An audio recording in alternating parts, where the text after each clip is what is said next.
Yeah, so just another warm welcome to everyone and appreciating your path. It's very radical to be with our own mind and just letting our experiences be without blaming others or, becoming consumed within our proliferation to the point where it makes us very divisive. And,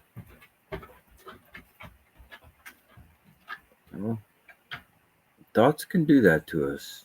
They can upset us, and then we're mad at the whole world. So this is a great way to just rest in our own mind, and from the Dharmakaya aspect, the ultimate suchness or the ultimate womb of being, the Tathagata Garbha. What is that ours? We don't need to speculate. This is true divinity, though. But our cognizant aspect, the Sambhogakaya, that's our mind, and it abides within the Dharmakaya, right? And the energy of our mind, the Sambhogakaya, cognizance of our mind, and the Tathagata Garbha, the womb itself, is all sort of shared with beings, always being interconnected in that regard. So that's all I really have to say. When we release our mind into that great mysterium, that ineffability, it's strange because we don't know what the heck's going on, but at the same time, there's a great security and protection that can overwhelm us to the point of comfort, fearlessness.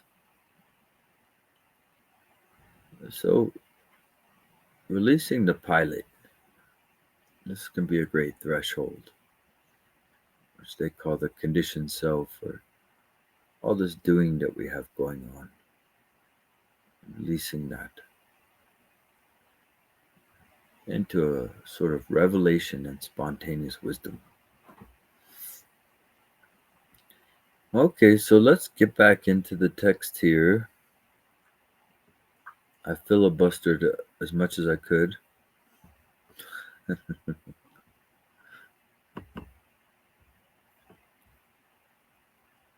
Enough of my cacophony.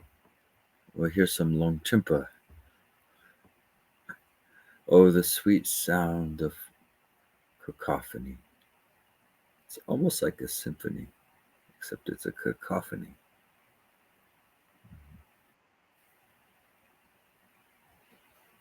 Cacophony. I like that. I can't believe I said that when I first read that word. Holy crap. Holy crap. Wow, now we're really getting into it. Many dimensions to the puns around here. Okay. It's always a joy discussing the Dhamma. So let's see. This is the all-creating monarch being cited by Longchenpa in this 2008 edition, translated by Richard Barron, Chokinima. So, relatively recent, and also gives some exposure to these great teachings, these Dzogchen teachings, which unless you're multilingual, you may not have had access to these. So, with respect to what is and always has been, there is no distraction, nothing to be lost.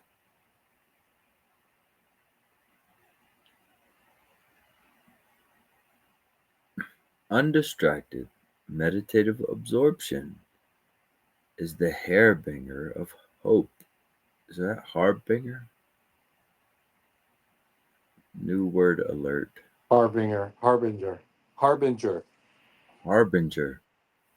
Whoa. Okay, very good. Sounds like something a pirate would do when he gets too drunk. Go on a harbinger. Har, har, har. So, all right, very good. Interesting word. Um, yeah, I was probably reaching for that one. I do believe I know what it means, but thank you, Yeshi, for sharing the definition. Let's see. One who provides lodgings, especially the officer of an English royal household, who formerly preceded the court when traveling. So it's a totally applicable word here, right? An English royal householder. Sometimes these translators, I feel like they're just reaching for unique words so they can keep their jobs. But mm, no, it's fine. It's harbingers or harbingers. Yeah, are probably it's probably a very common word in some circles. I always use the word harbinger. Harbinger. Jeez. Okay, so someone who provides lodging. Yeah. So undistracted meditative absorption is the harbinger of hope. So when you're just resting here, doing nothing, believe it or not, I know that this may be difficult to embrace, but you are the harbinger of hope.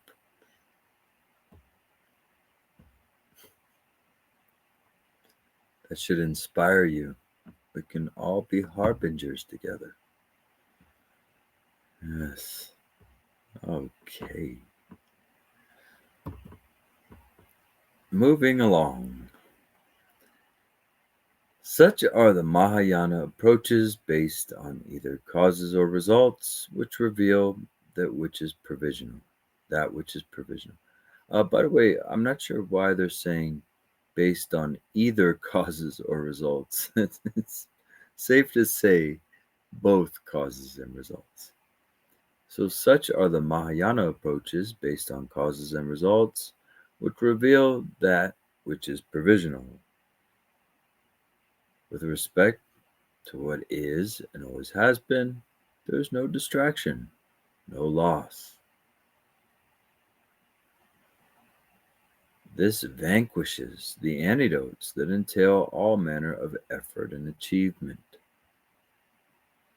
If I, the all creating one, were to disclose my transmission to teachers who expound on causality and their retinues, they would misinterpret and protest. But results must come from causes. I can just imagine that's what their signs are saying when they're protesting the all creating monarch. They have these signs. But results must come from causes. Make samsara great again.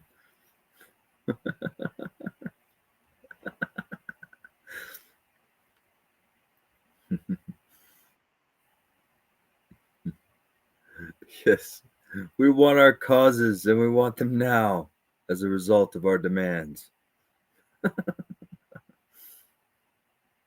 So, a yogin involved in meditative absorption who desires Buddhahood abandons uncontrived immersion in genuine being by desiring that absorption. Right?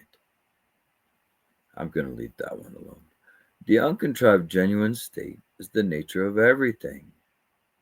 Yeah, and this is also a kind of threshold that you tend to cross with Dzogchen and the higher approaches. To my knowledge, not many meditation approaches out there have Togya to begin to see that awareness is also the nature of phenomena, not just your mind, but of phenomenon. So, facing a harbinger is like an omen or something that predicts. And is it saying that hope is good, or is it hope and fear that we want to let go of? Yeah, I think that here we're going into a total diss track on they're basically they're basically disparaging or saying talking about the futility of these shamatha absorption practices, turning yourself into a zombie. I believe that's what is meant. So don't go on a harbinger.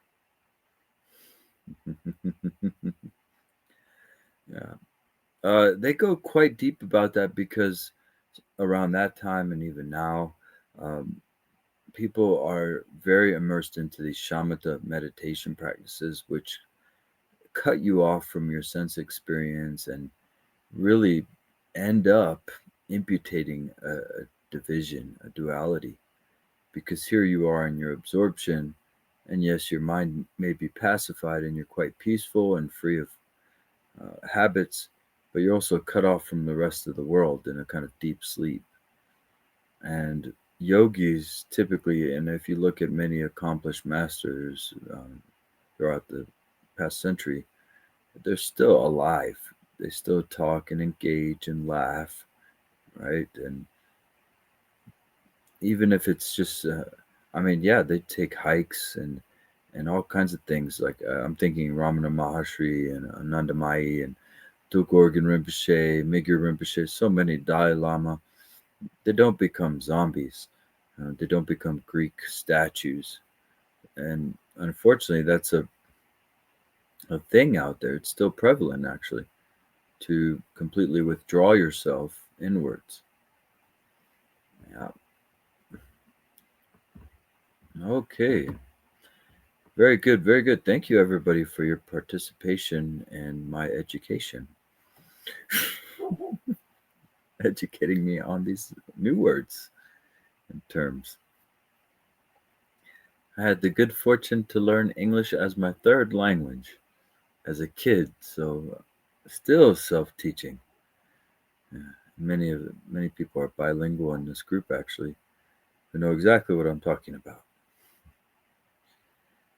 All right. So, the uncontrived genuine state is the nature of everything. My first language was German. Yeah, I learned German, and then because I was born in Germany, and then I moved to Spain for about 3 years to Rota and Madrid, and then came to the United States to El Paso, Texas. Mhm. And pretty much thanks to being able to self-educate, I think a lot of you know that. You probably have to rely on that as well. Many school systems just don't do it for people for various reasons, and so got used to self-educating, and I'm happy. It's a good thing to be into educating yourself, especially if you're thorough with it, and go into your own proprietary delusions. I think it can be very useful. Yeah. So moving along here, there is no Buddhahood apart from this nature. To use the term Buddhahood is simply to use an arbitrary designation. The nature of phenomenon requires nothing other than itself, natural mind. Natural mind, uncontrived, is defined as Dharmakaya. In being uncontrived, it is timelessly beyond origination. So, in the ultimate sense of non origination, there is nothing to strive for or achieve. That which requires no action will not be accomplished by effort or achievement. And this goes not just for practices that are very obvious, like I'm doing all these prostrations to become more enlightened, or I'm sitting underneath this tree for a whole year straight to become more enlightened. It's not just that kind of practice that could become a hindrance, but also deep in your psyche, you implant this idea that you need to get somewhere. That becomes a pretty profound implant, actually. It's like mm, one of these almost into your storehouse consciousness, the Laya Vichnan. It's like seeded so deep and barely ever surfaces, this idea that you're not complete, that you need to get somewhere before you can have peace or completion or perfection. So the wonderful part about the awareness practice is that you start to really embrace the all good, Kuntazampo Samantabhadra, that everything is fine, that you're going to be okay, that everything is okay now.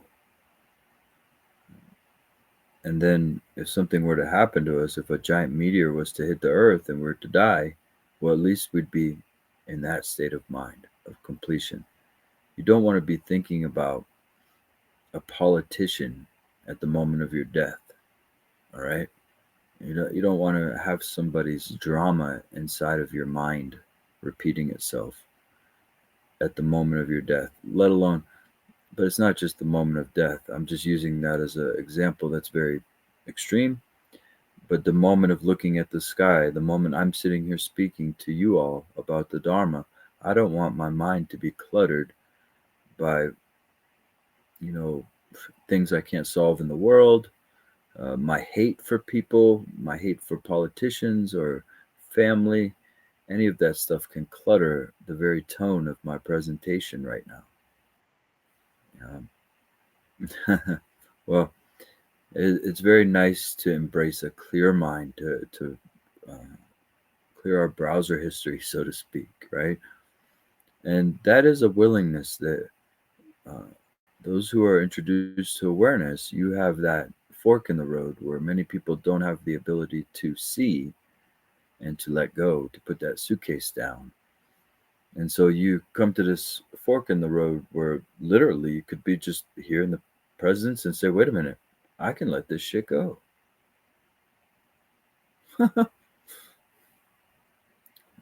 Yeah. And that goes for deep stuff from families, issues in childhood, all the way up to current dramas. And that becomes a serious trust issue, all right? And I know this. Can you trust that if you let it go, it's going to work itself out? And I'm here to tell you, yes, yes, yes.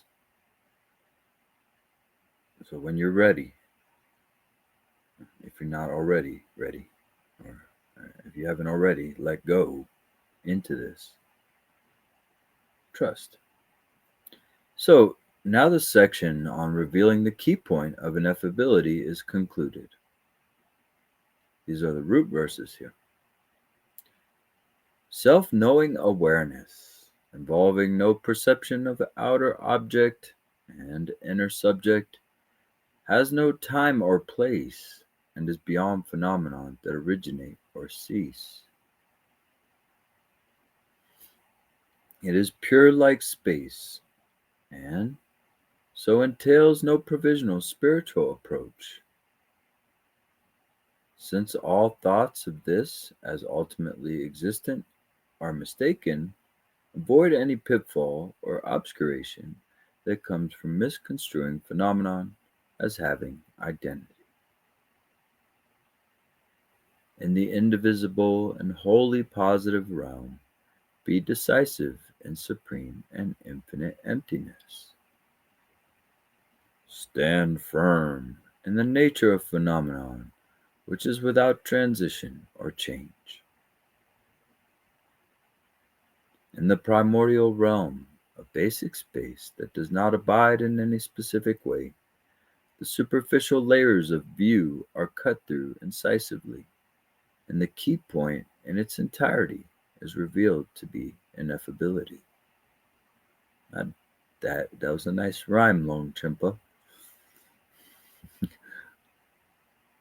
You're cut through incisively, and the key point in its entirety is revealed to be ineffability.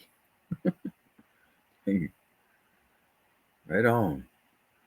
So the auto commentary: regarding all phenomena perceived as outer objects or inner subjects, the world of appearances and possibilities, whether of samsara or nirvana, however they manifest, there is decisiveness in awareness, which is non-composite like space.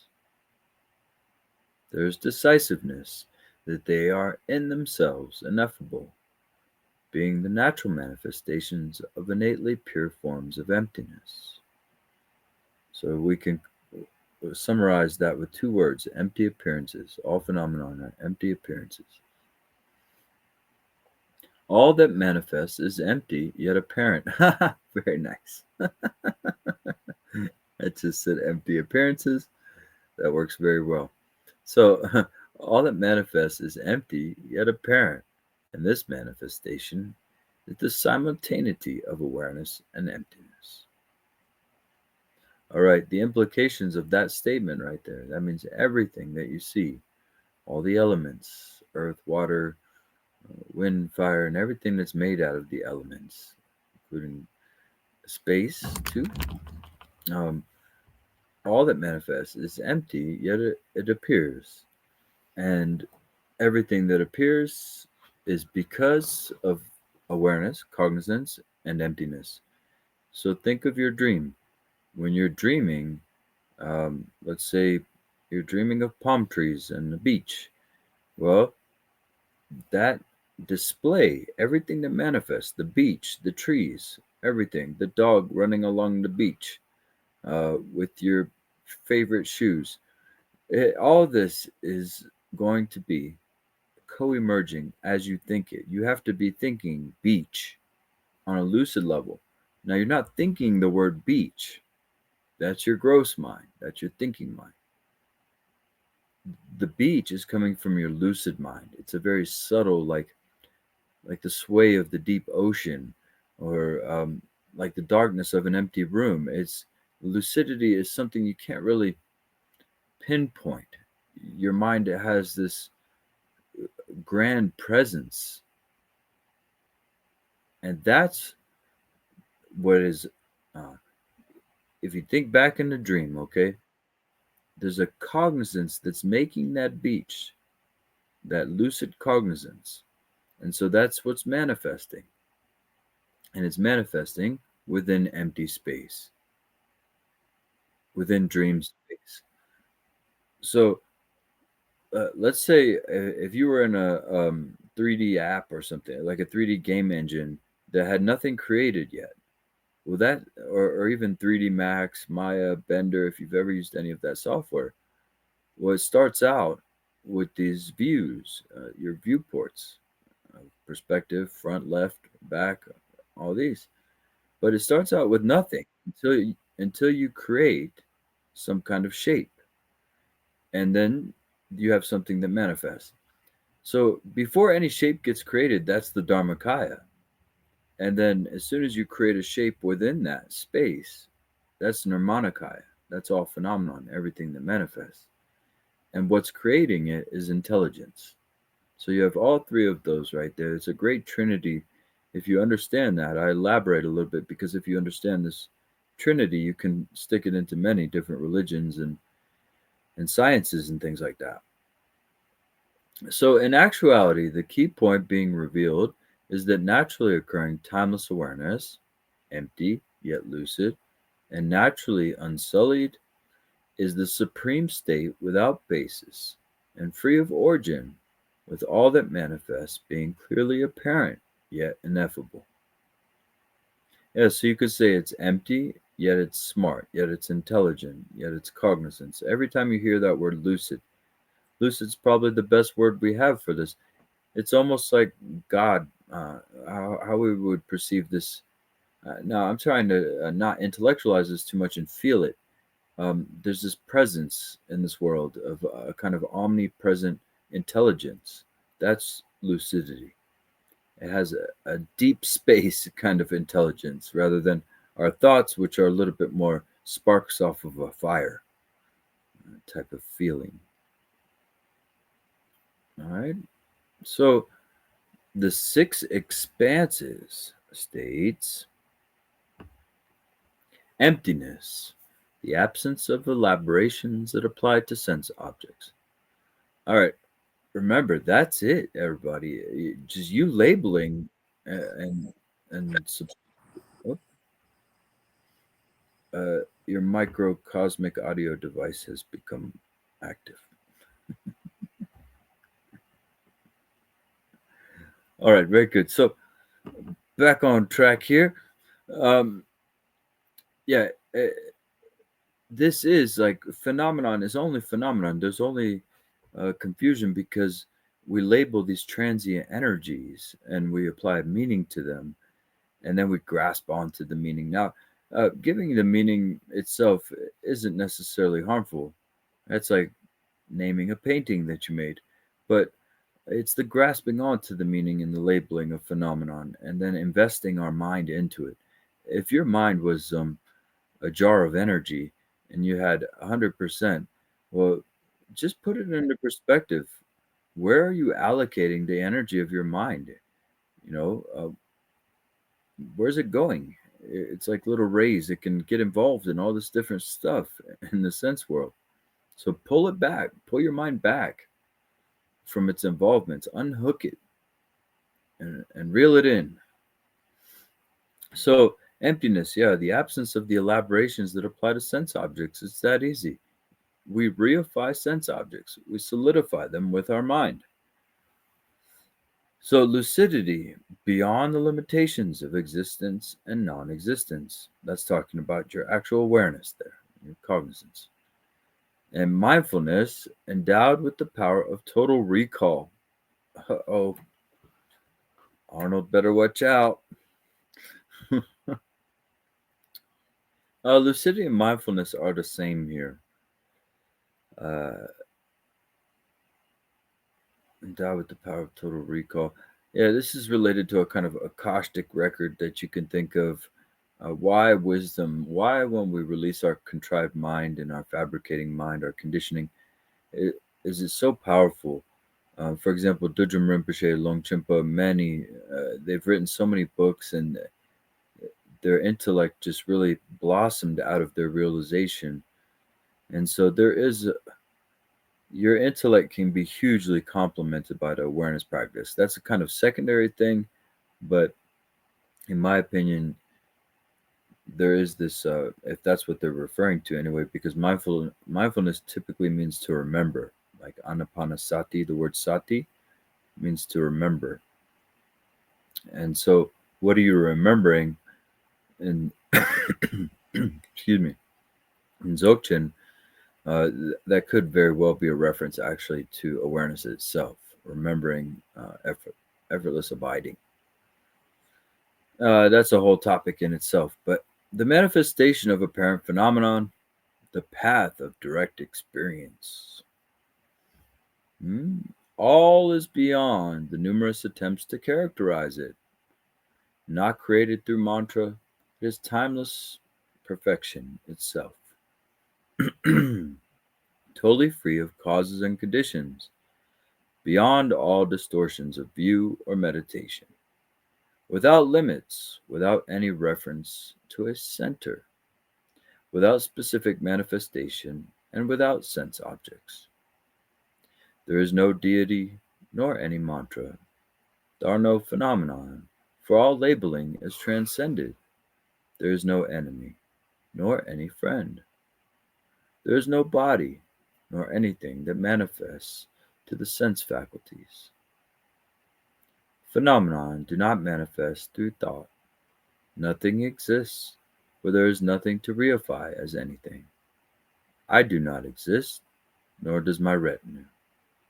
There is no basic space, nor any embodiment of awareness. There is no virtue, nor inevitable consequences of harmful actions. There is no life force, so no idea of it being cut off. Now remember, this is just like the Prajaparamita, the Heart Sutra, Prajaparamita Hridaya, the full title of that, um, where it says form is emptiness and emptiness is form. It's basically going into the same thing here. So it's referring to your awareness itself. So there are no accumulations nor objects to be amassed anywhere. There are no Buddhas nor ordinary beings. There is no location, nor even emptiness. There are no skillful teachings, nor any retinue to listen. There are no objects. Even the three times do not exist, nor does a continuum of the three times. Therefore, in that nothing whatsoever exists, I manifest as undivided and indivisible. My realm is beyond specific levels of realization, since there is no differentiation among my deeds and modes of conduct. In the equalness of the three times, my realm is ineffable, free of the idea of any basis. With this, I have finished my presentation, revealing the key point to be the ineffability of all phenomena.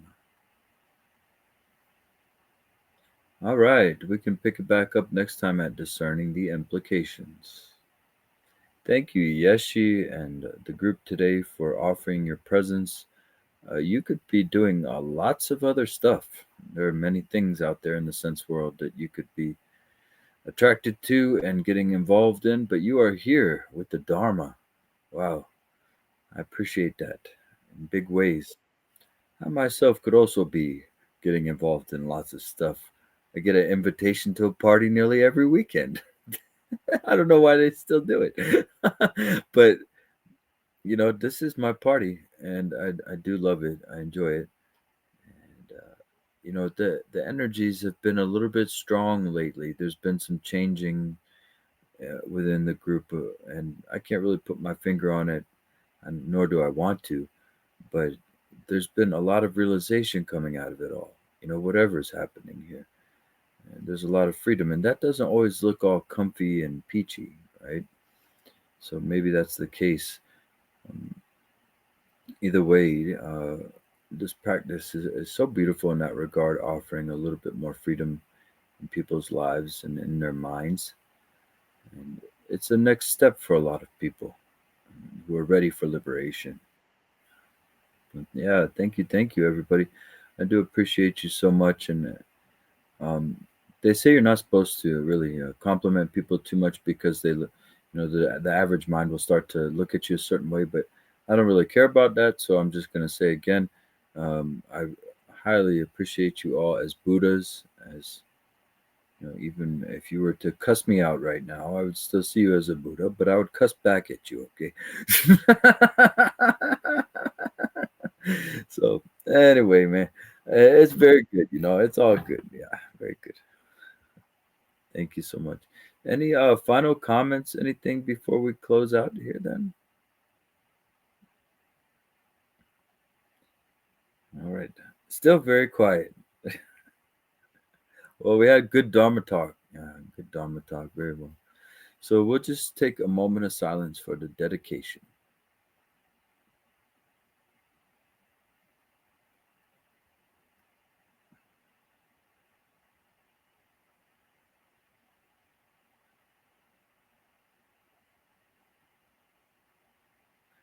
Deep bow to you, my friends. Yeah, take it easy, okay? Thank you. Bye.